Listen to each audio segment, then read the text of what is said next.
The 2022 Formula One season begins this weekend, and preseason testing is in the books. Verstappen leads the charge as the Red Bull looks buttoned down. Mercedes introduced the Zero Pod, but something isn't quite adding up. And Drive to Survive Season 4 has premiered on Netflix, spicing things up just a little bit before the lights go out on Sunday. Plenty to discuss in our preseason episode of Another Race Weekend, Canada's F1 show.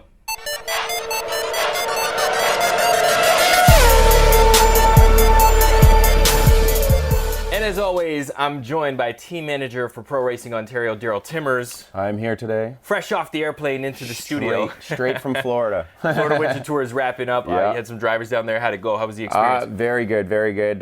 We had a lot of progression throughout the season, and from starting off the first round, which was a little bit tough for some of our drivers, but then by the end they all had strong finishes. So we're very happy and move on to the Ontario season. That's right. And with all that being said, you still make time to study Formula One. Yes. This is incredible. I know sometimes I have stuff in my ear while I'm working on the kart just to kind of, keep focused and keep me in my own zone. And I listen to F1 stuff or, watch practice or whatever it may be. And it keeps me going, We love that. Dedication to the platform. Now, speaking of F1 stuff, the official Bahrain test, 3 days, has wrapped up.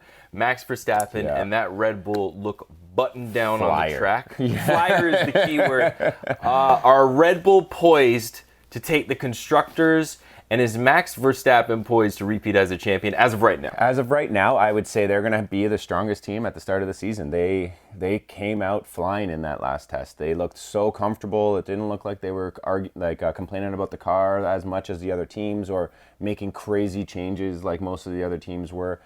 Max definitely was comfortable in the car, and he even kind of put a little dagger into everyone when he said that he wasn't even pushing 100% when he did that lap, which kind of hurts. But it was honestly, I think they're definitely the team to beat at this point. Now, when you look at Mercedes, they brought some upgrades this weekend. The Zero Pod. The Zero Pod was the talk of the paddock. Yes. Early days. Yes. But it didn't really drive home any emphasis or any exclamation points by the end of the test. No. And they're looking kind of iffy at the moment. Yeah, they are. And Lewis said, that he doesn't think he can compete for wins yet, but he also tells you his tires are falling off when they're not falling off. So you never know what you can believe that comes out of Lewis's mouth, especially when it comes to the strategic aspect of trying to put stuff into people's head. You never know if they are sandbagging a little bit more than other people. They've never been fast at preseason tests. They've always been that team that's kind of the question going into the season if they've actually have a car or not. Last season they were a little bit behind on Red Bull, but they still ended up winning the first round. So it's kind of like, okay, if they're back, if they're on the other foot instead of with the proper, a proper car going into the season. You never know if they're just saying that to kind of keep Red Bull and being like, okay, Red Bull, let's leave our car, and our car's good, it's faster than the Mercedes. So I don't know. I think at this point the Red Bull is definitely good, and I think you never really know with Toto and Lewis if the Mercedes is actually as bad as they say.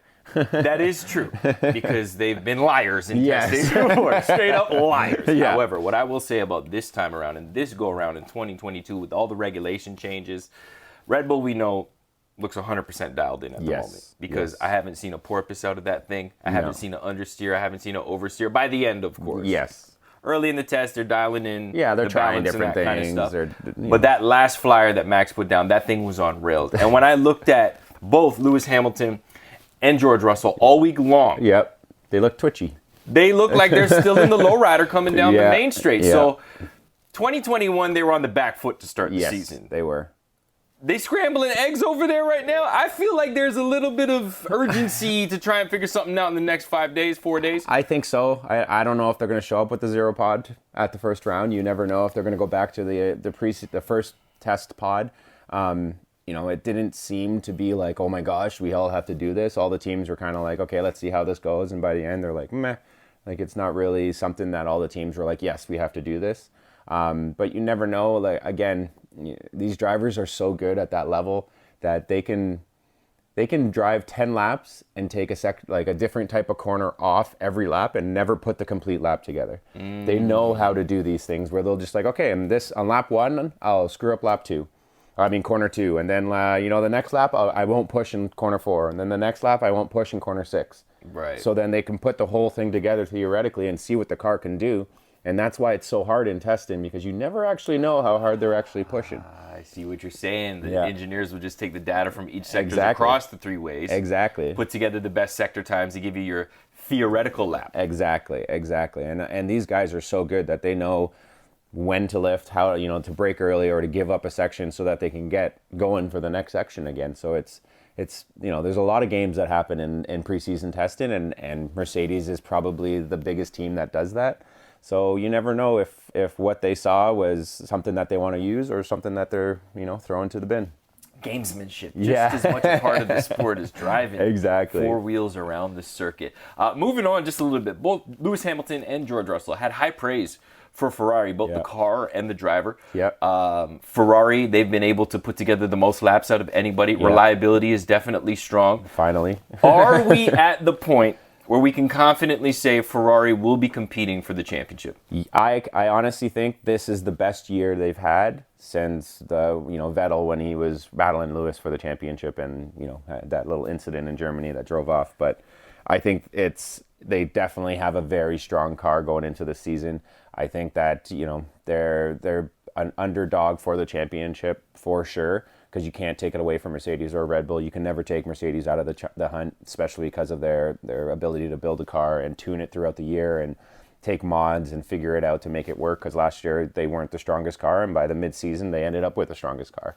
So when Ferrari's going into this, because they're not that far behind the front two, they can do the same thing. They have the engineering to put a good car together. I was going to say go-kart. Too many go-kart talks for the last 2 weeks. Yeah, for real. They can really put a car together. So I honestly think that they're definitely the number 3 team at this point, and I don't think McLaren's too far behind them. So now let's hypothetically paint this picture, because we're going into round 1 for the 2022 season. Lewis says he's not happy with his car, says, as a matter of fact, he doesn't feel like they'll be able to compete for wins at the moment. Yeah. So do we say Red Bull, Ferrari, like back to back to back? Like, let's wait for the race. The interesting part is, and this is the part that a lot of people maybe who are new to the sport don't really realize, is if you're getting into the sport at the present time, you're watching the testing, you're reading the articles online, you're maybe watching some content on YouTube, here's a tip. You won't know how fast any of these cars are until qualifying on Saturday. Exactly. And that is the real, true test. And traditionally, Red Bull has had the faster qualifying car. Yes. They almost make that car just for qualifying. Because they understand that, the cars are, from the cars back in the 80s and 90s, the cars are very, very big. Like, they're very big. Some of the cars from like the 60s and 70s are half the size of these cars. And that's why when we go to tracks like Monaco and these tight circuits like Baku and stuff, they see that, these really big cars it's going to be easy to defend. It's going to be easy to be that front car and keep the control of the race, because it's very hard to pass with these massive cars nowadays. They did go a little bit smaller this year. Last year was bigger, but they did go a little bit smaller this year. But, with that being said, all these teams realize that being up front and qualifying is way more important than having the fastest car in the race. Right. Majority of the time, the fastest car in the race doesn't win. It's majority of the time the most consistent car and the car that takes the lead off the beginning, that control the race, ends up winning. Right. So Red Bull really focuses on that to make sure that they can control the race. Where, Hamilton can control the race with a fast car or slow car or whatever. It's hard to kind of break him off of his game if he's up front leading and controlling the race. So they just they know that they need to get ahead of Red Bull, ahead of Mercedes, or ahead of the rest of the field, so that they can control the race at their pace. And they do dial the car in. Like, they focus on qualifying a lot, especially at the end of the season last year. They knew that they had to start in front of the Mercedes and cater to qualifying.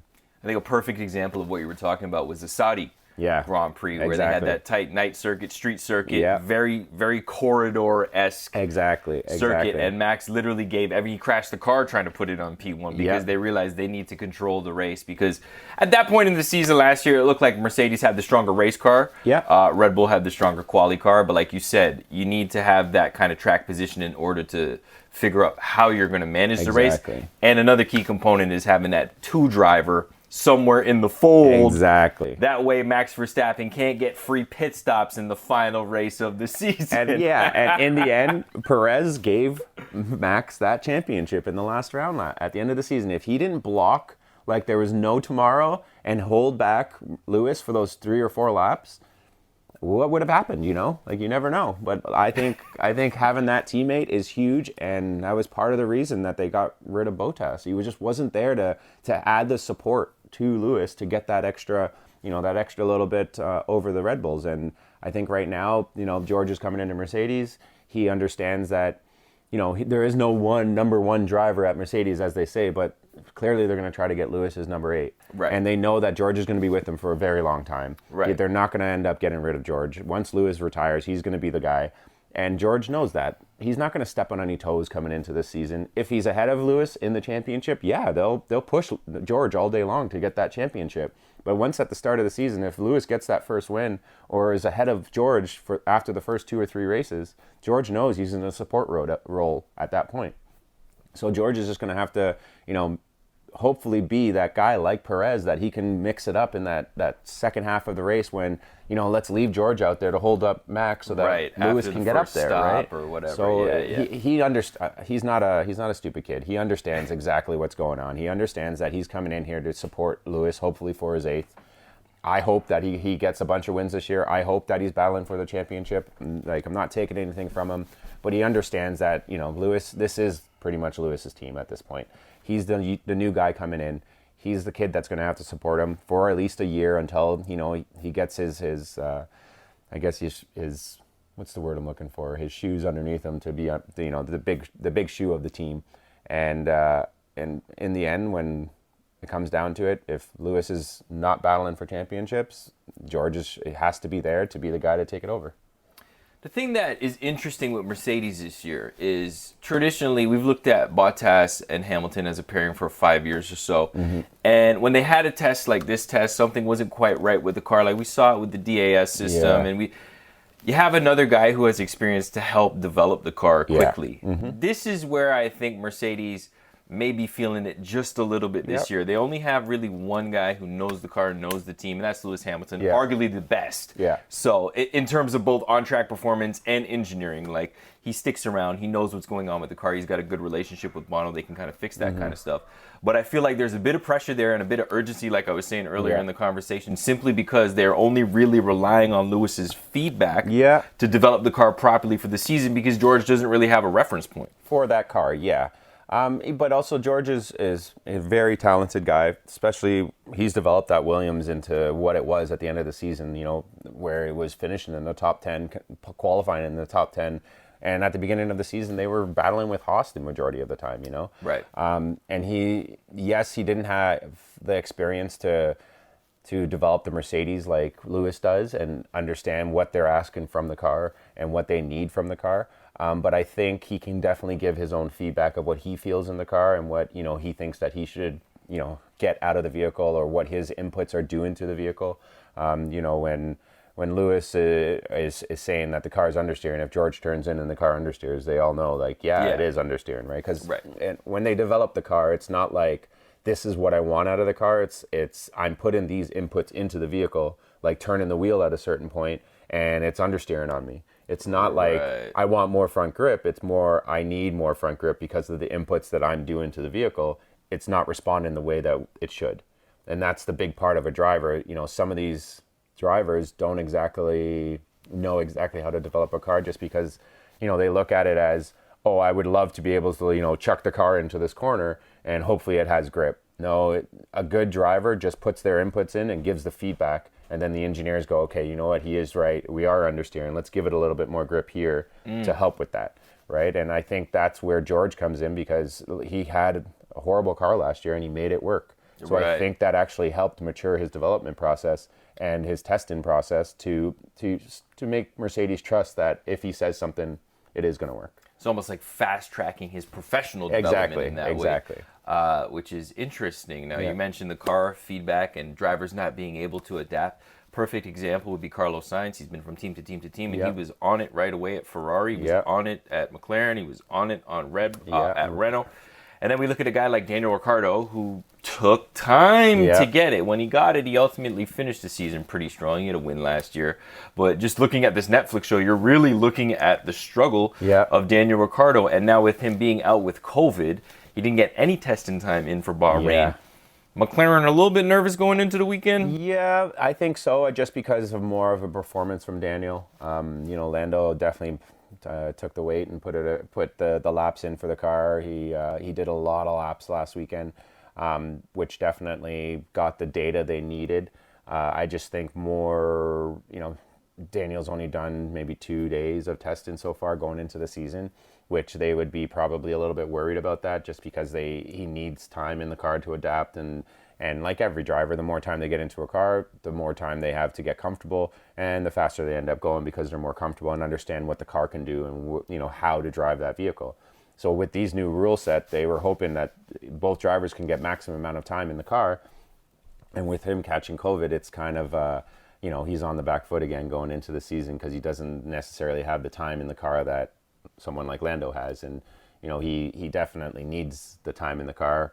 I think the good thing about this whole thing is that everyone's kind of on the same page with going into the season. It wasn't like they've brought the car from last year, redeveloped it, and drove it this year, which was like the situation last year with Lando. He pretty much drove that car for 3 years. Right. So he's very comfortable in the car when you jump into it because it's, small changes here and there. Yeah, he's very familiar with it. But with Ricciardo, he had that season with them in that car, and now it's a totally, completely different car. So he's had less time in the car, but it won't be as big of a jump to learn how to drive the car because really and truly no one's raced these cars yet. Like it's a complete different car from the season before. So you're optimistic for him? I am optimistic. I think last year his struggle was just one of those things where it was, the McLaren is a little bit more of a handful to drive, and their design aspect was a lot different than anything he's ever driven before. So when he got into that vehicle, it was kind of hard for him to adapt, especially going from, when you're in a Red Bull to a Renault and now a McLaren.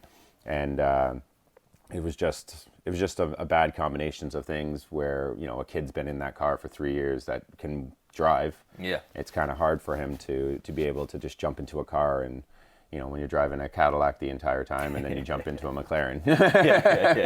It's kind of different, right? So it's a different way to look at it, but yeah, I think he'll be all right.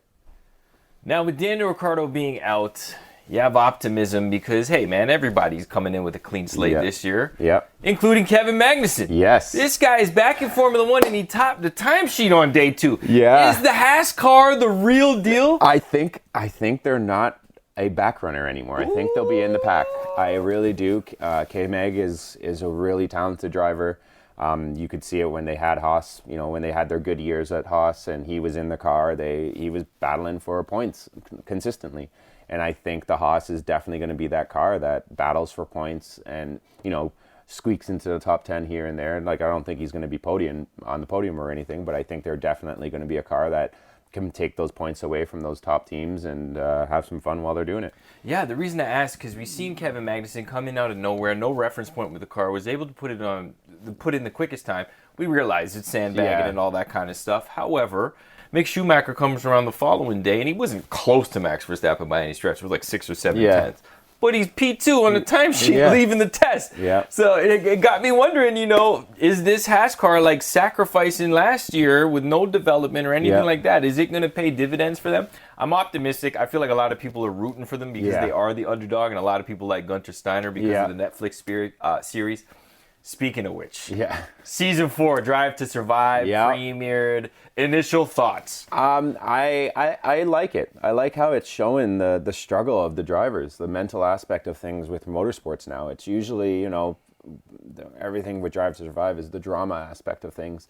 And there was no shortage of that. Yeah, there wasn't. And, I really liked how they, I haven't seen all of it yet. I'm 4 episodes in. Full disclosure. Yeah, full disclosure. But a little bit of a spoiler, I guess. But they really got into the mental state of Ricardo at the beginning of the season, and to show how such a positive and strong individual can struggle with different aspects of this industry. It's really interesting to see someone like that be so raw and emotional in front of a camera, right? Let me pause you right there, because if you look at this Netflix series, they make you really think that Daniel Ricciardo was going to lose his seat, which probably was not the case last year. I mean, everybody knows you jump from this car to this car, there's a learning curve there. Some people get it quicker, some people get it later. But in the end, he was able to win a race and compete near the end of the season. You could see his spirits were brought back up. However, they paint the picture like that. Yeah. And he's watched the show. He's given reactions from the McLaren YouTube account. And now he's going into the season with no testing time. Yeah.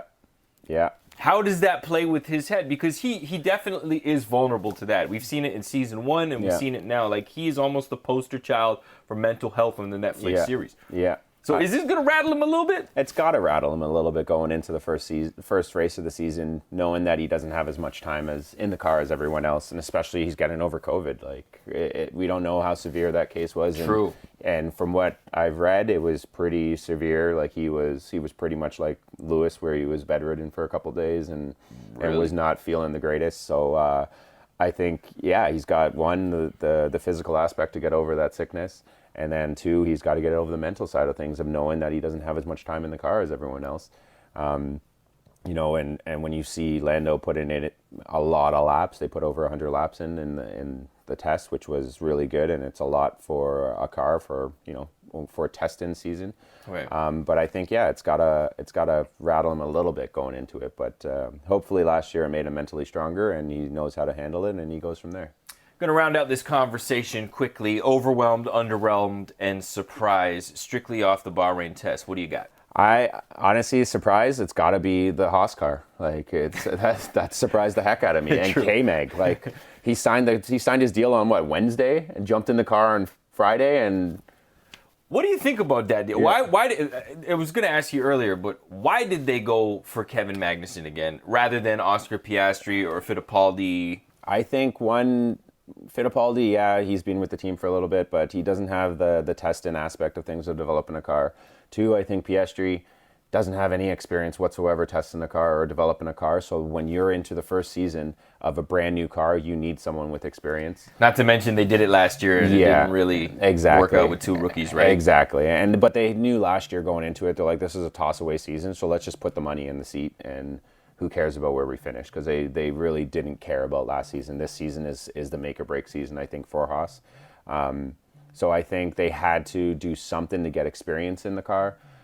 I personally would have loved to see Piastri in that car, just because he deserves it. Like, that's the end result of that he deserves to be in that car. And because he wasn't experienced enough and didn't, I think if he had a year under his belt, they would have threw him into that car and would have said, we'll take you, because he can develop the car and figure it out.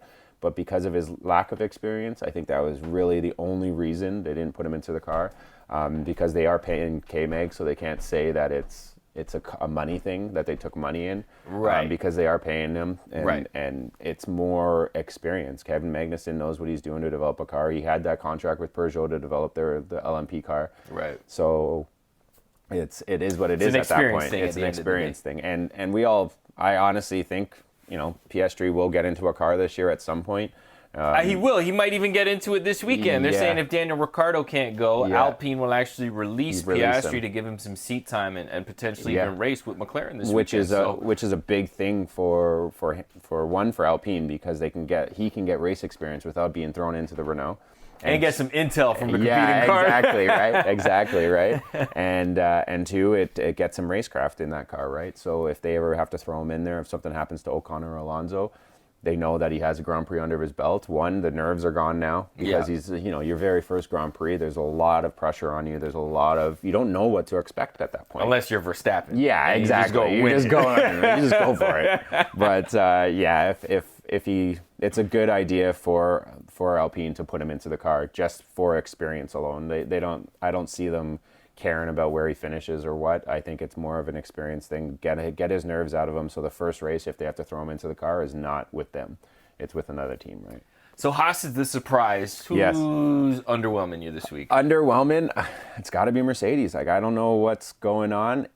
I hope they're sandbagging, and I hope they're not showing their cards. But if this is the real Mercedes, I don't believe it, man. Just because the porpoising looked too crazy, and dude. unlike through the corners, the car didn't look stable. Like, if you looked at the onboard of Max, like, that was like, he looked like he was glued. Like, there was no twitch. It was like input, turn, cars on rails. Like, the car looked so good, and The Merc has me nervous. Yeah, it does. I'm not gonna lie, and I'm Yeah. just this outsider looking in, like you said. You Yeah. know, I believe I was watching the Friday test, the first day of testing, Yeah.